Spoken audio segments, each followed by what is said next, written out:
प्रश्न यह है कि अक्सर देखने को मिलता है कि अच्छे लोग, पुण्यात्मा लोग, भक्त लोग दुखी पाए जाते हैं, जबकि पापी व्यक्ति सुखी होते हैं। कभी कभी समझ में नहीं आता कि ऐसा क्यों होता। क्या ईश्वर की अदालत गलत निर्णय देती है? ये क्यों होता है? प्रत्यक्ष देखने को मिलता है। इसके पीछे कारण है। एक गुरु जी के 2 शिष्य थे।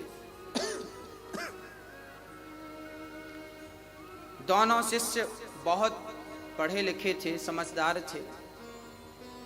एक शिष्य की आदत जरा गंदी हो गई थी और एक शिष्य तो रोज सत्संग करता था।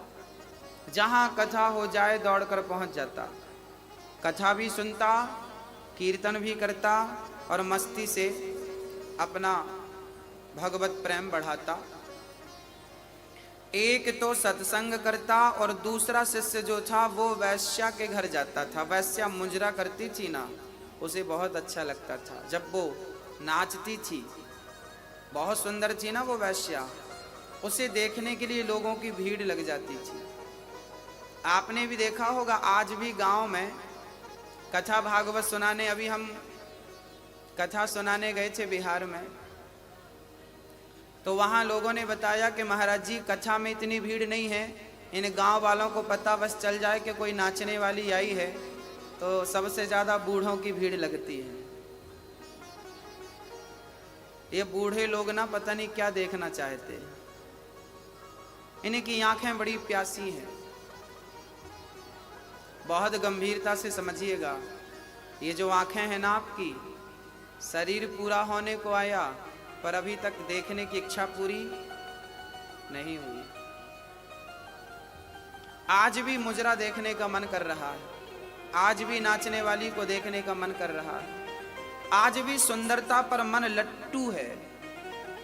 एक सुंदर स्त्री गुजर रही थी, किसी ने कहा वाह कितनी सुंदर है। हमने कहा पागल, तू इसकी सुंदरता के पीछे पड़ा है, अभी तूने सुंदरता देखी कहाँ है। जिस दिन मेरे बांके बिहारी की सुंदरता देखेगा ना, पागल हो जाएगा।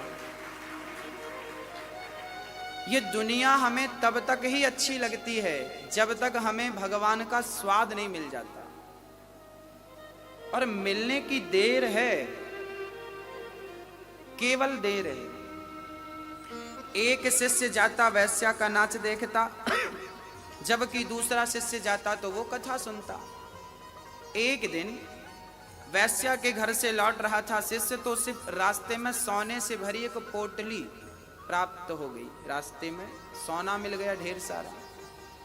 और ये सत्संग करने वाला जब अपने घर गया तो रास्ते में इसके पांव में एक लोहे की कील लग गई, और वो कील ऐसी लगी कि उसके पांव को फाड़ती हुई, हड्डी में चुभती हुई आर पार हो गई पांव में, पंजे में।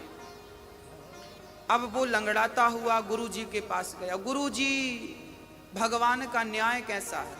मैं सत्संग करने जाता था तो मुझे कील लग गई, और वो वैश्या का मुजरा देखता था तो उसे सोना मिल गया। ये भगवान का निर्णय कैसा है? अरे वो गलत काम करता था तो उसे कील लगनी चाहिए थी, उसका नुकसान, पर आपने तो हमारा पांव उड़ा दिया। ये भगवान का निर्णय कैसा है? तब गुरुजी ने कहा, बेटा तुम केवल वर्तमान की देखते हो, तुम केवल वर्तमान की सोचते हो, जबकि ईश्वर भूत और भविष्य को देखकर निर्णय लेता। हमें पता नहीं कि कल क्या होने वाला है, लेकिन भगवान को पता है कि कल क्या होने वाला है। तो गुरुजी ने कहा, बेटा वो जो तुम्हारा मित्र था ना जिसे सोना मिला, आज के दिन उसे बहुत बड़ा खजाना मिलने वाला था। आज के दिन वो राजा बनने वाला था, पर वैश्या का संग किया, समय का दुरुपयोग किया, उसका पुण्य क्षय हो गया। और भगवान ने कहा कि इसे राजा बनना था, क्योंकि पिछले जन्म में इसका पुण्य ज्यादा था, इसे राजा बनना था, पर वैश्या का संग कर करके इसने सारा पुण्य खत्म कर लिया। इतने से सोने से इसे तसल्ली करनी पड़ेगी। और तुम्हें आज के दिन तुम्हें मौत आने वाली थी, आज तुम्हारे जीवन का अंतिम दिन था, पर तुम भगवान की कथा से जुड़े थे, कीर्तन और सत्संग से जुड़े थे, तो भगवान ने आपकी मृत्यु को एक लोहे की कील में तब्दील कर दिया।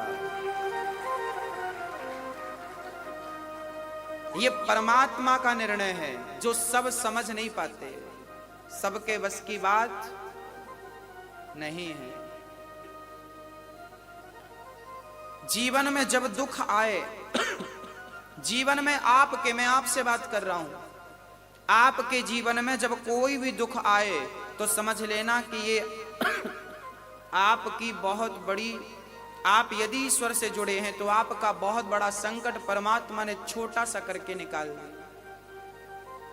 बहुत बड़ा संकट, ईश्वर का धन्यवाद हमें देना चाहिए, ईश्वर का शुक्रिया अदा करना चाहिए। कुछ भी हो सकता है, इसलिए हर व्यक्ति नेगेटिव ना सोचे, पॉजिटिव सोचे, सकारात्मक सोच रखे। जब आप अच्छा सोचते हैं तो आप अच्छे बनते हैं, आप नकारात्मक सोचते हैं आप बुरे बनते हैं।